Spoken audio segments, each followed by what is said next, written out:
Romanos capítulo 1, versículo 1, dice la palabra de Dios.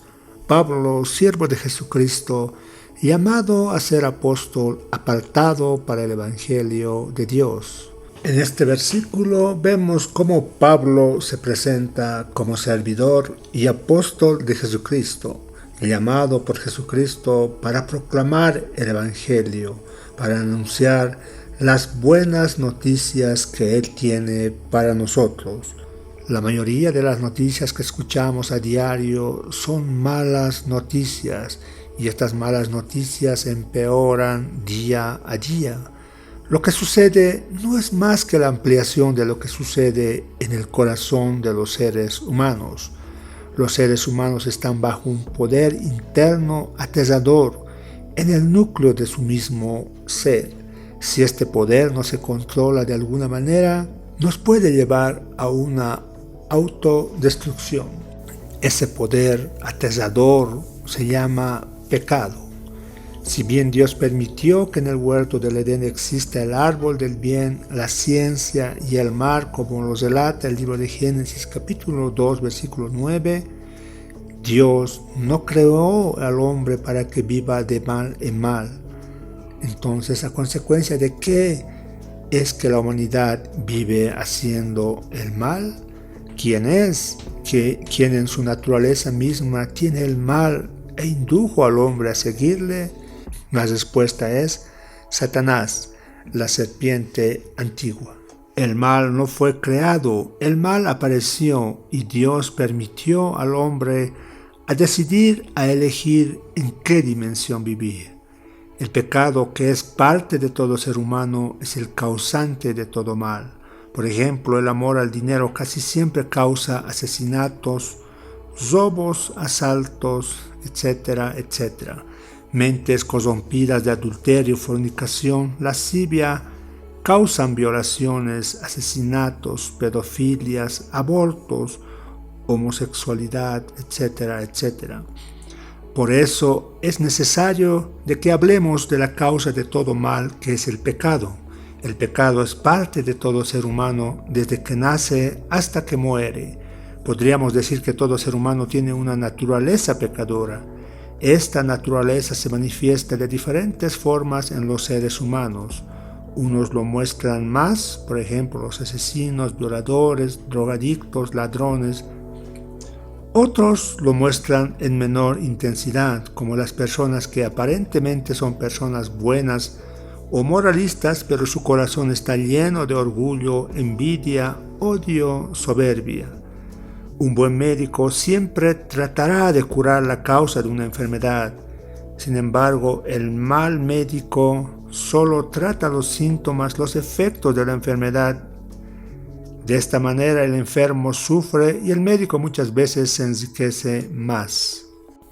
La solución para cambiar el ser interior del ser humano es cambiar su naturaleza pecadora a una naturaleza divina, nueva naturaleza.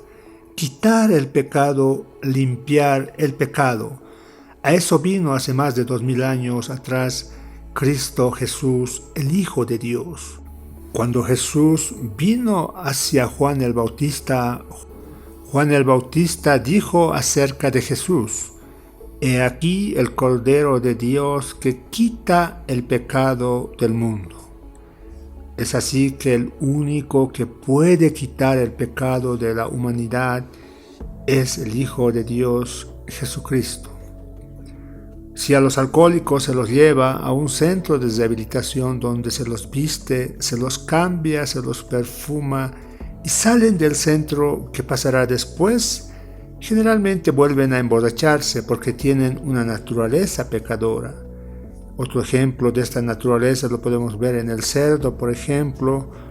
Por más que lo perfumemos, lo vistamos, lo maquillemos, una vez que sale de la casa y se dirige hacia el campo, lo primero que hace es ensuciarse, meterse de nuevo en el vaso, porque su naturaleza es de cerdo.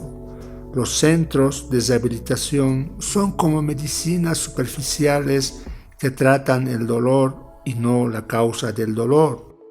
tratan los síntomas de la enfermedad, no tratan la causa de la enfermedad. Una vez que salgan de los centros de rehabilitación, volverán a recaer en sus vicios. Es así que no existe terapia humana para quitar el pecado del ser humano, porque lo tienen impregnado en lo más profundo de su ser. Esta naturaleza pecadora del ser humano es la causante de todos los males. Es así que el pecado es un mal, que es la causa de todo mal en todas las dimensiones de la vida. El pecado tiene en su raíz misma el egoísmo. El egoísmo caracteriza a la naturaleza humana caída. El egoísmo es la exaltación de uno mismo, es la exaltación del ego individual. Esta exaltación de sí mismo y de su ego individual fue lo que caracterizó cuando Satanás cayó. Satanás quiso tratar de imponer su propia voluntad sobre la voluntad de Dios, declarando su rebeldía en 5 ocasiones. Isaías 14:13 dice la palabra de Dios: Tú que decías en tu corazón, subiré al cielo, en lo alto, junto a las estrellas de Dios, levantaré mi trono, y en el monte del testimonio me sentaré, a los lados del norte, sobre las alturas de las nubes subiré, y seré semejante al Altísimo. Satanás en su corazón dijo: subiré al cielo, levantaré mi trono, me sentaré sobre las alturas, subiré sobre las alturas de las nubes, seré semejante al Altísimo. En estos versículos vemos cómo Satanás exalta su yo. Adán y Eva cayeron por esa misma intención de hacer su propia voluntad. Cuando prefirieron entender el bien y el mal por su propia voluntad, por encima de las rotundas instrucciones de Dios. El Señor instruyó a Adán y Eva en el libro de Génesis 2:17: mas del árbol de la ciencia del bien y del mal no comerás. Sin embargo, ellos desobedecieron porque fueron influenciados por la serpiente, que era astuta más que todos los animales del campo que Jehová Dios había hecho, la cual dijo a la mujer: ¿con que Dios os ha dicho, no comáis de todo árbol del huerto? Y la mujer respondió a la serpiente: del fruto de los árboles del huerto podemos comer, pero del fruto del árbol que está en medio del huerto dijo Dios: no comeréis de él, ni le tocaréis, para que no muráis. Entonces la serpiente dijo a la mujer: no moriréis, sino que sabe Dios que el día que comáis de él, serán abiertos vuestros ojos y seréis como Dios, sabiendo el bien y el mal. Y vio la mujer que el árbol era bueno para comer, y que era agradable a los ojos, y árbol codiciable para alcanzar la sabiduría, y tomó de su fruto y comió, y dio también a su marido, el cual comió así como ella. Entonces fueron abiertos los ojos de ambos, y conocieron que estaban desnudos. Entonces cosieron hojas de higuera y se hicieron delantales. Eso dice el libro de Génesis, capítulo 3, del versículo 1 al versículo 7. Es así que a causa de la desobediencia, el hombre adquirió una nueva naturaleza, la naturaleza pecadora delante de Dios. Es así que por naturaleza el hombre ahora centra su vida en sí mismo y está inclinado a hacer las cosas a su manera. Está dispuesto a llevar su egocentrismo hasta donde le permita las circunstancias y la tolerancia de la sociedad. Cuando el egocentrismo se deja sin freno, el hombre busca a todas las personas y las cosas para satisfacer su egocentrismo. Gran parte de la sociedad occidental moderna se ha saturado con los dictados de la autoestima y la voluntad egocéntrica. Ahora todos los deseos humanos egocéntricos se llaman derechos humanos.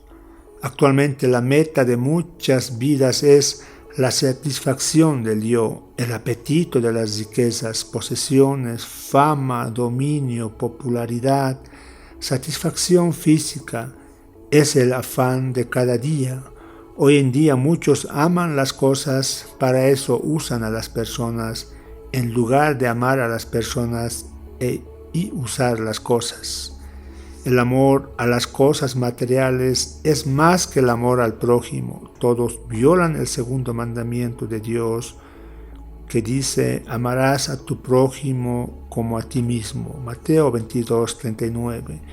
Al amarse uno mismo y despreciar o hacer a un lado al prójimo, de esta manera no cumplen, violan el segundo y gran mandamiento dicho por el Señor Jesucristo.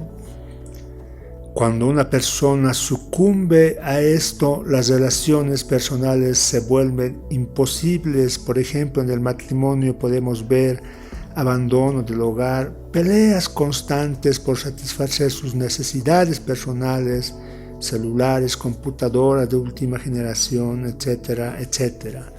Una persona egocéntrica va perdiendo cada vez más la capacidad de amar verdaderamente por su mayor deseo de poseer las cosas, y se desvanece su deseo de dar. Cuando una persona cambia su amor por el egoísmo, esta persona renuncia a la felicidad verdadera. El pecado también produce culpa. Al igual que el dolor físico, la culpa es una advertencia dada por Dios para saber que algo anda mal y tiene que ser corregido. Cuando la culpa es ignorada o suprimida, esta continúa creciendo y haciéndose más intenso, lo cual produce ansiedad, preocupación, temor, miedo a que algo va a suceder, falta de sueño y muchas otras aflicciones físicas y espirituales. Muchas personas tratan de encubrir esas aflicciones con placeres de la vida como el dinero, alcohol, drogas, sexos, viajes, psicoanálisis. Tratar de acallar su culpa culpando a las circunstancias, en este caso la sociedad, sus padres, privaciones en la niñez, el ambiente en el que crecieron, códigos morales prohibitivos, incluso a Dios mismo, pero todo eso tiene una causa, el pecado que mora en lo más profundo de su ser. No son las circunstancias que hacen que nosotros tengamos esta culpa, es el pecado que mora en el corazón del ser humano. El pecado también produce falta de sentido, falta de razón de vivir. La vida se convierte en un ciclo interminable de intentos para llenar un vacío que no puede ser llenado. El resultado es desesperanza y falta de deseo de vida. Y se pregunta, ¿por qué estoy aquí? ¿Cuál es el significado de la vida? No encuentras respuestas en el mundo, aparte de las mentiras de Satanás. ¿Quién es el autor de las mentiras y el príncipe del sistema que rige en el mundo actual? Juan 8:44, el diablo es mentiroso y padre de mentira, dice la palabra de Dios. 2 de Corintios 4:4 dice la palabra, en los cuales el Dios de este siglo cegó el entendimiento de los incrédulos para que no les resplandezca la luz del Evangelio de la gloria de Cristo, el cual es la imagen de Dios.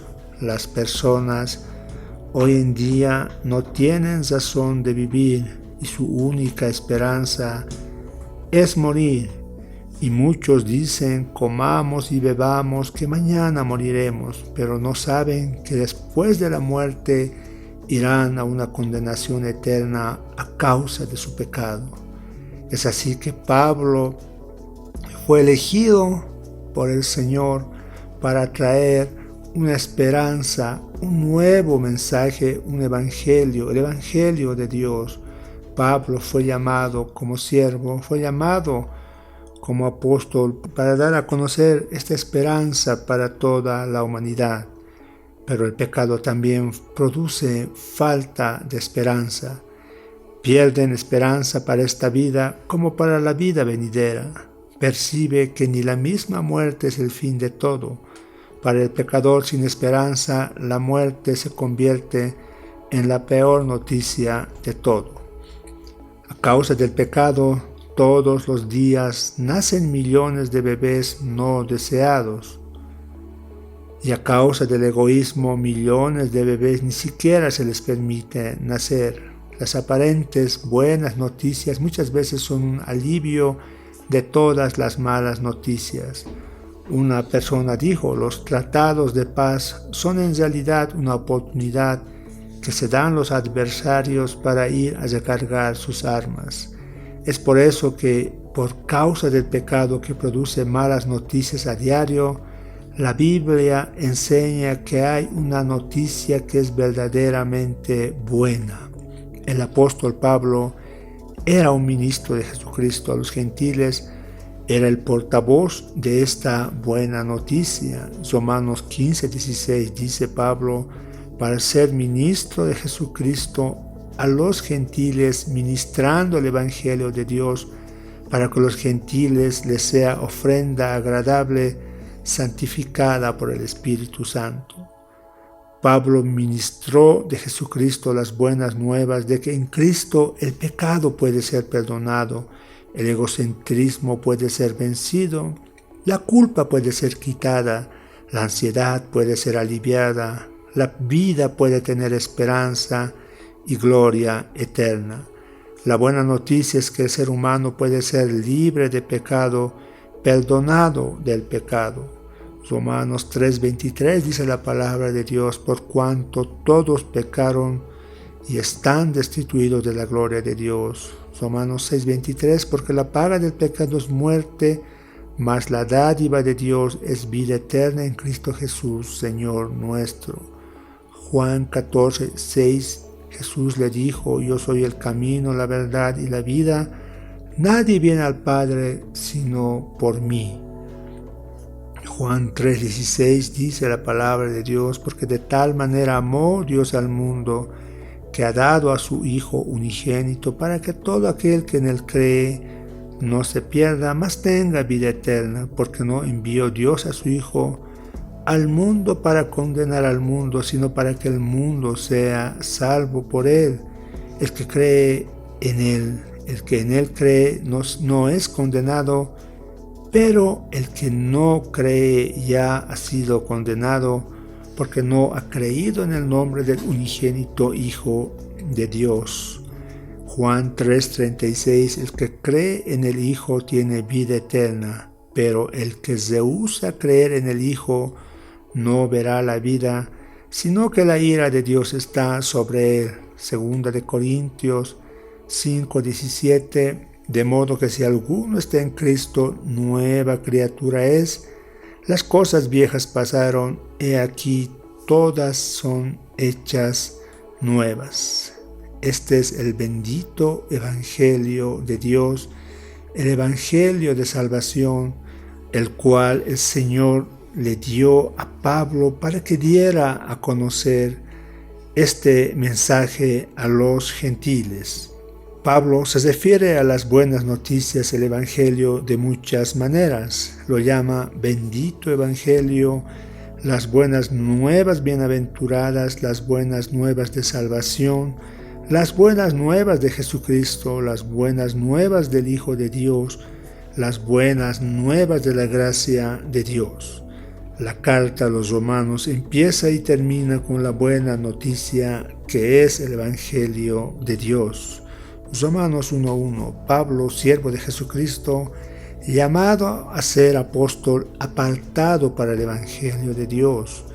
En el último capítulo podemos ver lo siguiente, Romanos 16:25, y al que puede confirmaros según mi Evangelio y la predicación de Jesucristo. Gloria a Dios.